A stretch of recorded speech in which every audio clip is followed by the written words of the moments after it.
Je suis Maude et tu écoutes l'épisode 40 du podcast « S'élever en même temps que son enfant ».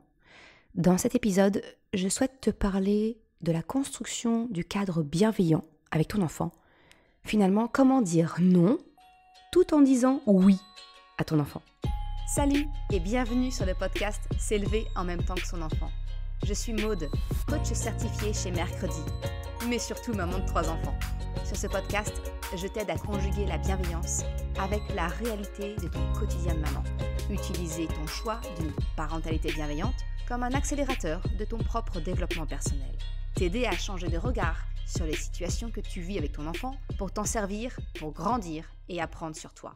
Hey, salut, je suis contente de te retrouver pour ce nouvel épisode. Aujourd'hui, comme je te l'ai expliqué en introduction, peut-être que tu te poses cette question de comment construire un cadre bienveillant avec ton enfant. Dire trop de oui, pas assez de non, finalement c'est une des plus grandes craintes lorsque on fait du hors-piste en parentalité et qu'on s'aventure vers la bienveillance, mais qu'on a finalement un peu peur de sombrer vers le laxisme. Sache que la différence, à mon sens, fondamentale réside dans le fait que la parentalité bienveillante, elle fixe un cadre éducatif avec des règles et des limites à respecter. Et ce qui est très important pour un enfant, parce que c'est sécurisant pour lui. Oui, mais la question qui vient derrière, c'est comment fixer un cadre, des règles, sans pour autant créer un sentiment d'oppression à grands coups de non quand ton enfant tente une échappée et teste les limites fixées. Si le non est important, parce qu'il délimite ce qui est acceptable de ce qui ne l'est pas, en abuser peut au contraire te ramener dans le camp de l'autorité, de la domination que tu as essayé d'éviter, en choisissant une parentalité plus à l'écoute, respectueuse et positive pour ton enfant. Si ça te parle, je fais une brève parenthèse pour te rappeler que d'ici quelques semaines ouvriront les portes de ma formation « S'élever en même temps que son enfant » et que justement cette notion du cadre bienveillant sera un des points de la formation. Et si ça t'intéresse, je t'invite à rejoindre la liste d'attente de la formation. Tu trouveras le lien en description. La liste d'attente est absolument sans engagement, qu'on soit bien d'accord là-dessus, il n'y a pas de piège caché derrière. Par contre, ça te donnera des avantages supplémentaires, c'est-à-dire qu'il y aura un tarif spécifique pour les personnes qui auront manifesté de l'intérêt et quelques surprises. Mais ça, je n'en dis pas plus. Voilà, sache que si ça t'intéresse, tu peux rejoindre la liste d'attente de la formation.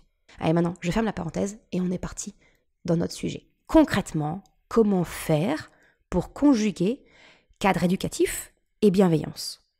Comme d'habitude, c'est une histoire d'équilibre. Et dans cet épisode aujourd'hui, je t'apprends à savoir doser tes non pour fixer ce cadre éducatif bienveillant auquel tu aspires avec ton enfant. Alors, je tiens avant tout à rappeler, dire non à ton enfant, c'est important et essentiel. C'est quelque chose que j'ai déjà abordé dans l'épisode 11, l'importance de savoir dire non à ton enfant et comment le faire. Encore une fois, si tu veux creuser la question, je t'invite à écouter l'épisode dont le lien est en description. Mais si je te résume ça très brièvement, je dirais qu'il est important de savoir dire non à ton enfant afin de te respecter toi, tes besoins, et donc peut-être sortir du sacrifice. Mais ça montre aussi, par l'exemple, à ton enfant, que lui aussi, il a le droit de dire non pour se faire respecter des autres. Dire non, c'est justement poser des limites à ton enfant. Fixer ce fameux cadre éducatif qui lui permettra de grandir en sécurité, de se construire pour savoir vivre avec les autres. C'est en cela que ce point est essentiel dans la différenciation avec le laxisme. Mais c'est aussi un des éléments centraux dans la différence avec une parentalité plus traditionnelle, autoritaire. Les règles, le cadre éducatif, dans ce cas-là, ne sont plus arbitraires ou subis. Tu co-construis cela avec ton enfant. Tout n'est pas interdit ou refusé. Parce que, oui, il y a ce que j'appelle le revers de la médaille du non. Parce que si le non peut être utile à ton enfant, il peut aussi être ressenti comme oppressant, dominateur si tu en abuses. Et soyons francs, en tant que parents, Oui, nous avons souvent tendance à abuser du non. Et c'est là que ton enfant peut se sentir oppressé et dominé. Et donc, en conséquence, peut-être se rebeller et s'opposer. Dire non à ton enfant, c'est donc nécessaire, mais il faut trouver l'équilibre. Alors, c'est bien gentil, Maud, mais comment trouver l'équilibre tout en garantissant un cadre éducatif à mon enfant? Eh bien, ça revient à pouvoir dire non sans dire non.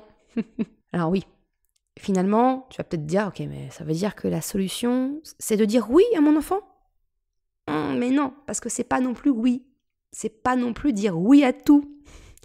Ok, alors là, t'es bien avancé avec ça. Non, concrètement. En fait, le secret pour dire oui, tout en disant non à ton enfant, eh bien, c'est de formuler ta phrase de manière positive. Tu te souviens, j'en ai déjà parlé, le cerveau n'entend pas les négations. Et je t'encourage souvent à tourner tes formulations de manière positive, comme par exemple quand je t'ai parlé de mes astuces pour éviter les crises en magasin. Eh bien, c'est exactement la même chose ici. C'est de formuler finalement ton refus, ton non, mais de manière positive et qui revient donc à un oui. Alors, le secret, très concrètement, eh bien, c'est de répondre oui et de continuer avec la condition, le cas de figure, dans lequel tu accepterais potentiellement la demande de ton enfant. Oui, quand, voilà, quelque chose.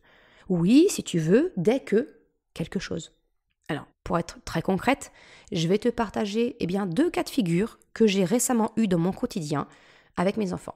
Le premier cas, c'est par exemple quand ton enfant veut un morceau de pain. Alors, je te plante le décor pour que tu puisses potentiellement faire un parallèle avec ce que toi tu vis avec ton enfant.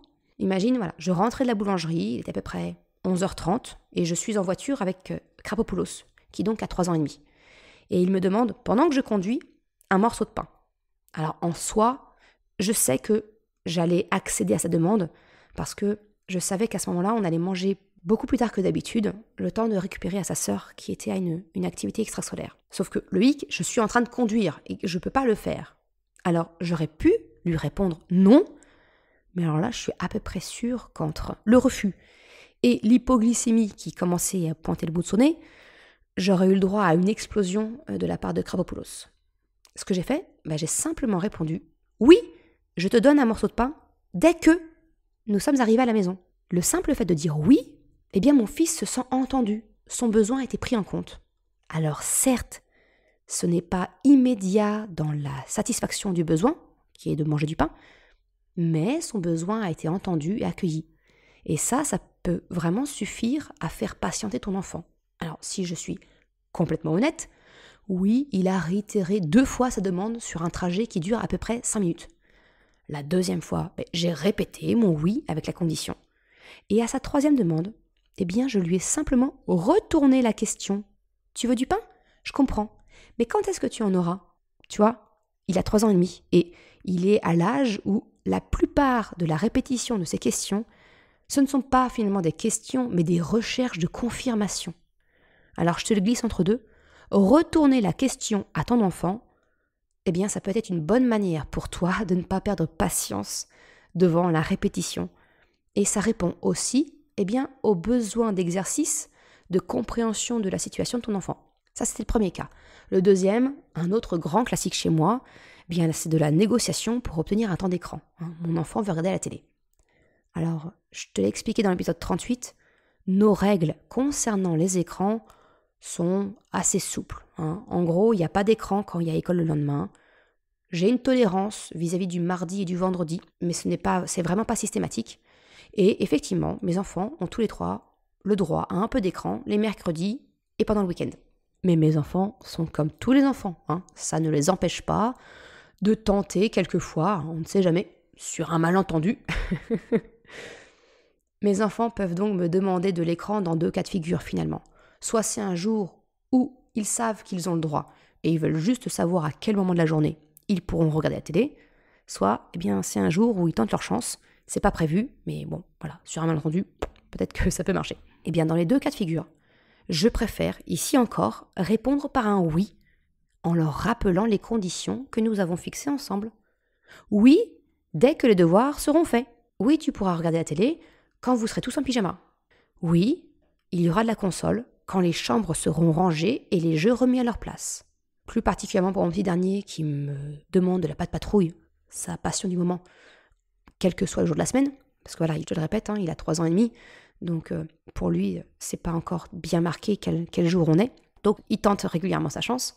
Eh bien, je lui réponds, oui, mercredi, comme prévu, tu auras le droit de regarder un peu de patte patrouille. Alors, on est bien d'accord avec cette façon de répondre.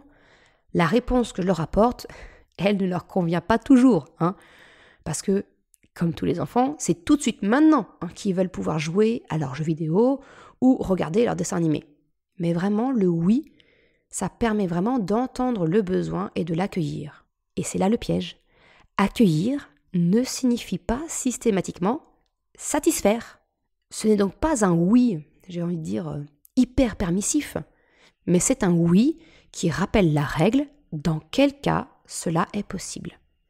Et si cela ne convient pas totalement à la demande, eh bien le refus est déguisé, il est plus doux, plus ouvert, tu vois. Je ne ferme pas la porte à leur demande. Je leur dis que la porte elle est ouverte, mais à un autre moment donné. J'explique dans quelle configuration ce sera possible. En conclusion de cet épisode, finalement je t'invite à imaginer une autre façon de rappeler les règles à ton enfant. C'est un peu changer de regard, encore une fois, sur la formulation de ton non. C'est penser à une formulation positive, ouverte, plutôt que de refuser la demande et de simplement dire non. Alors pour t'entraîner, tu peux peut-être réfléchir avant de répondre à ton enfant dans quel cas de figure tu peux accepter sa demande. Et utiliser la formule oui quand blablabla, oui dès que blablabla. Encore une fois, c'est un changement de regard sur la réponse que tu peux apporter à ton enfant. Et comme toute déconstruction d'automatisme, pour en créer un nouveau, ça va te demander un peu de temps. Au début, tu devras probablement consciemment te demander comment répondre oui. Dans quelles conditions est-ce que je pourrais accepter ? Alors, si ça peut t'aider, tu peux commencer à travailler a posteriori sur une demande que ton enfant t'a formulée il n'y a pas si longtemps et auquel cas tu as dit non. Quelle a été sa dernière demande que tu as refusée ? Comment est-ce que tu aurais pu lui dire oui ? Et puis à force, ça deviendra un nouvel automatisme. Ton langage prendra ce nouveau réflexe et ça va devenir inconscient. Et c'est là que tu auras déconstruit et reconstruit un nouvel automatisme.